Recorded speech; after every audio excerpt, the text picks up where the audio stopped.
Hello everyone, my name is Daniel and I'm just a casual sim racer, and today was the release of Fanatec's, fabled QR2, and I'm going to be frank, I'm disappointed. Greatly disappointed, to be honest.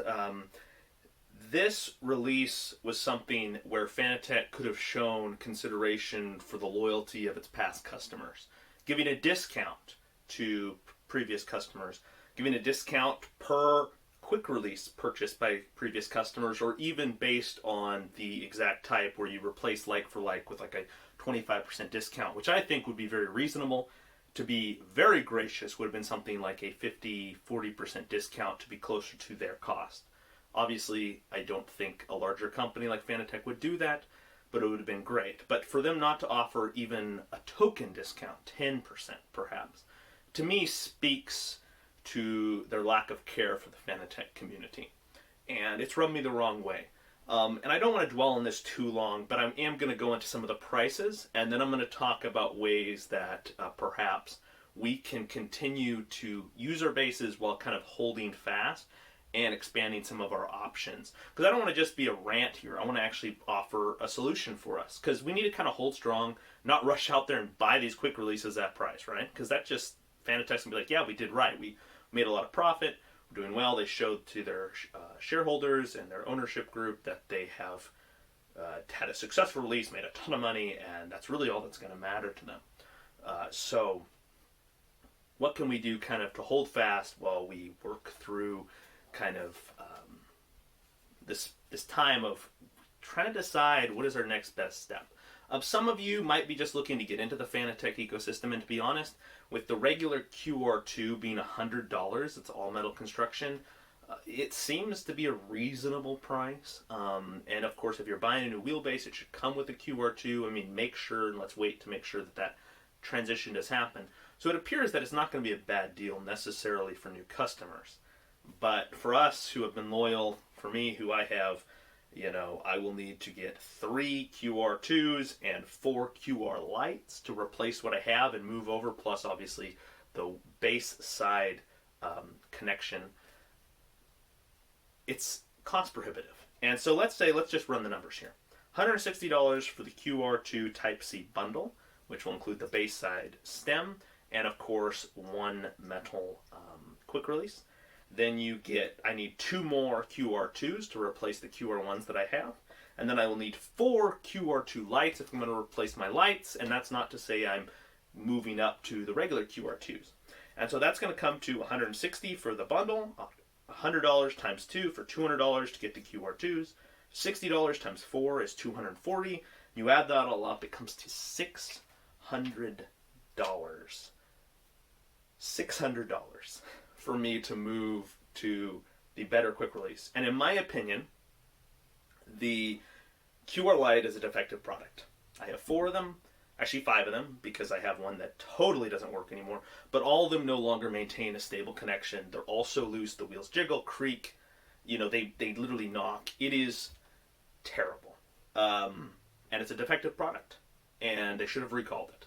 Especially when you're considering you're using this on a moving base that could damage you. I get it, the QR Lite doesn't enable high torque mode, but still, defective product should be recalled. If regulators are listening to this, they should take note. And I'm not afraid to say that. But the metal quick release, like the QR2 here, or the QR1, excuse me, it relatively works well. I had a little bit of a wiggle. Let me take this off here for a second. I had a bit of wiggle. I had a little tape. I know it's like, yeah, but that's taken care of it for me, and I have no issues with the metal QR1. I know some people have to use the retaining bolt, but there is a solution built in, so that is a product is fine. And remember, it was one of the earlier quick releases on the market, so I don't have anything against the QR1. So, perhaps I look at buying some of the used ones that come out on the market and upgrading some of my wheels. It's an option to look at, right? But what if we can expand our options a bit outside of the Fanatec ecosystem, right? Maybe getting a historic vintage round wheel. We don't need no buttons on the wheel for that. Or just a round wheel for a lot of cars, or maybe, NASCAR wheel. Or going outside, there's GSI, Cube Controls. You know, there are wheels out there. Moza even has some wheels that can even use via USB. You don't need, you know, to necessarily have a connection with buttons. But, of course, Fanatec likes to lock you into their ecosystem unless you buy the Club Sport Hub. Now, I will say the Club Sport Hub is a very good product. You can add paddles. It's adaptable. It's a good product. It works well. It allows you to use whatever base you want. But let's not stop there, right? What if you add a quick release on the end? Well, it works quite well, actually. Let me just illustrate.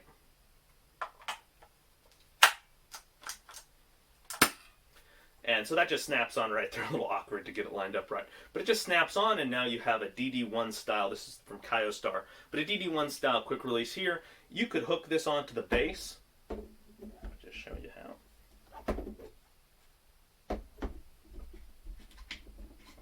Can I line this up right? Lock it on, and if you, let's say you had a loose one, for example, you could look at putting a retaining screw here, tighten that down, and then you could use whatever wheel rims you want and swap them in and out. Now, I will say, buttons, the shifters, the buttons, awkward distance. Also, this starts to add length with the double quick release, starts to add length. Pushing you perhaps farther from your optimal setup than you would like. I mean, you can obviously make adjustments, but if you're going to also be mixing in Fanatec wheels, it starts to get a bit tricky. So I started looking for, you know, a better solution. And get that off there for a second. And that was when I came across SRM's Emulator. And it's shorter. You save about overall length between this one and this one, if I just show you right up here. It's a height difference here. I'm putting them right next to each other. And I have a ruler here to just illustrate a bit further. It's about 3/4 of an inch or 2 centimeters height difference, which actually is noticeable on the wheel rim. So I typically use a D-style rim with this, and I don't use the D1 type quick release. Instead, I choose to use this as my adapter, and so I can put this onto the Fanatec base, and now, and I don't have wiggle. I know people who have to use retaining screw, as I mentioned. I just use it like this, and I'm able to swap my wheels in and out. I also, as I mentioned in my previous video, you can check that out with the Camus wheel base that was sent to me for testing, and a review is coming out next week. But in my early access video, which has previously come out, I mentioned how I converted the Camus D1 style quick release over, because it's not quite compatible with Kyostar's D1 type. But awkward to use without a wheel.